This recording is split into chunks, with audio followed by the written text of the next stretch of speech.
In October 2008, a meeting took place at Twitter's office in San Francisco that lasted less than an hour. When it ended, one of the company's co-founders walked out of the building without a job. His name was Jack Dorsey. He had co-founded Twitter 18 months earlier, led it through its first explosive growth, and built something that was already changing the way the world communicated. The board thanked him for his contributions. They gave him the title of chairman, and they replaced him as CEO with one of his co-founders. Jack Dorsey was 31 years old. He said nothing dramatic on his way out. He did not call a press conference. He went home and began thinking about his next move. And his next move, it turned out, would take 13 years to complete, and would end with Twitter itself being sold to someone who would dismantle the culture that had pushed him out. What follows is a story about patience, about a man who was fired twice in the same company, who came back twice, and who finally, in a way no one expected, got the last word, not through a lawsuit, not through a rival product, but through the most unexpected mechanism of all, a $44 billion acquisition by the richest man in the world. Twitter was not invented cleanly by a single person. The story of its origin is disputed, complicated, and involves at least 4 people with legitimate claims over different parts of the concept. Noah Glass came up with the name and the initial vision. Jack Dorsey wrote the original pitch for the product, a service for sharing status updates in 140 characters. Ev Williams and Biz Stone provided the platform, the connections, and the infrastructure through Odeo, the podcasting startup where Twitter was born. What is not disputed is that Jack Dorsey sent the first tweet.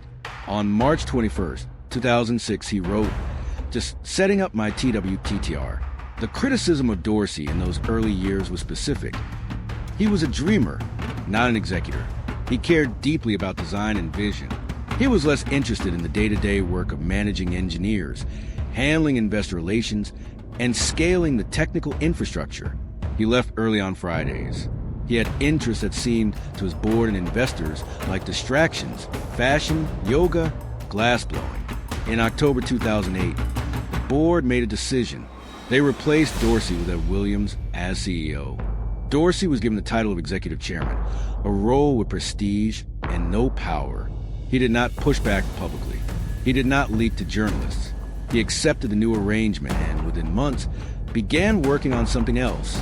That something else was Square. Square, the mobile payments company that would eventually become one of the world's most successful fintech companies, was Dorsey's response to being sidelined at Twitter. He poured into it the focus he had never quite applied to Twitter's operational challenges. By 2012, Square was processing billions of dollars in payments annually. By 2015, it went public at a valuation of more than $2.9 billion. While Dorsey was building Square, Twitter descended into internal chaos.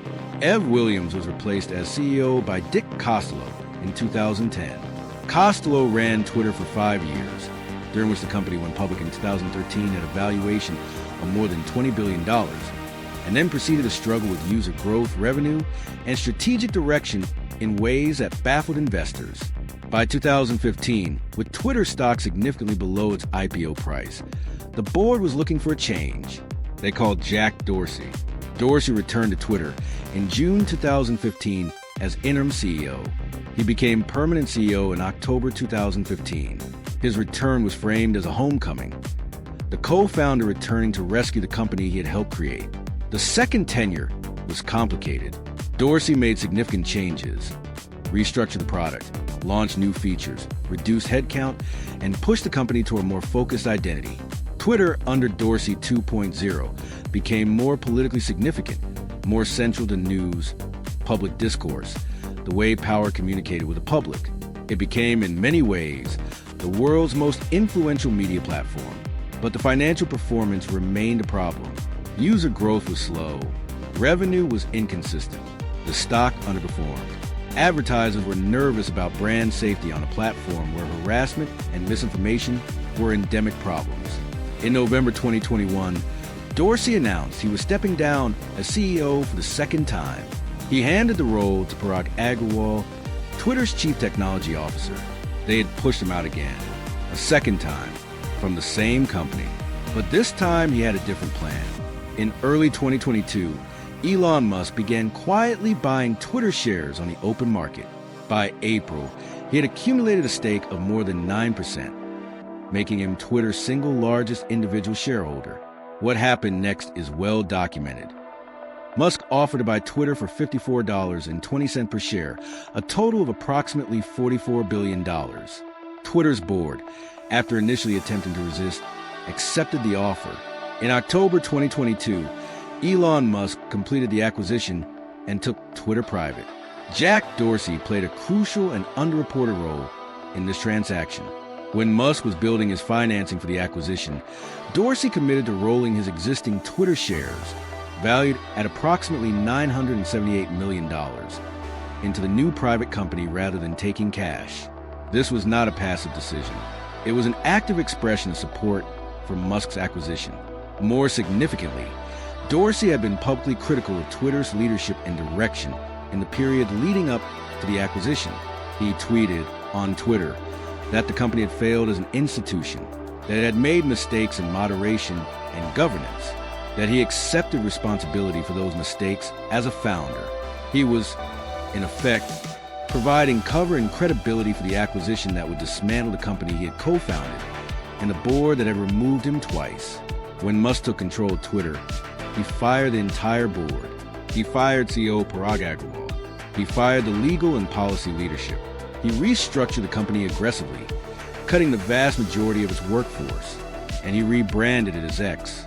The culture that had evolved at Twitter, the values, the policies, the people, was systematically dismantled.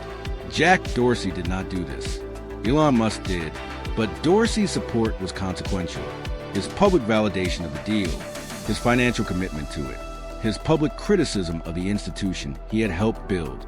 The story of Jack Dorsey is different from most of the stories we tell on this channel.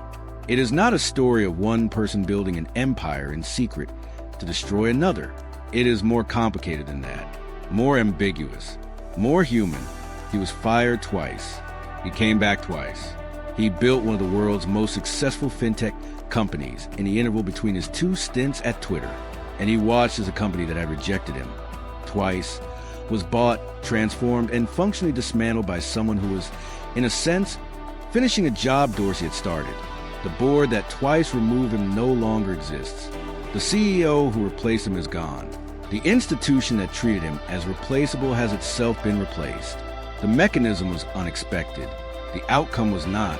Subscribe to The Reckoning. Every Tuesday, the stories that official founding narratives don't include. Next week, he bought a franchise.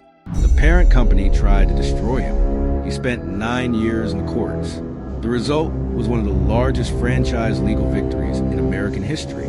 Subscribe, hit the bell, because in the world of corporate betrayal, patience is not a virtue. It is a weapon.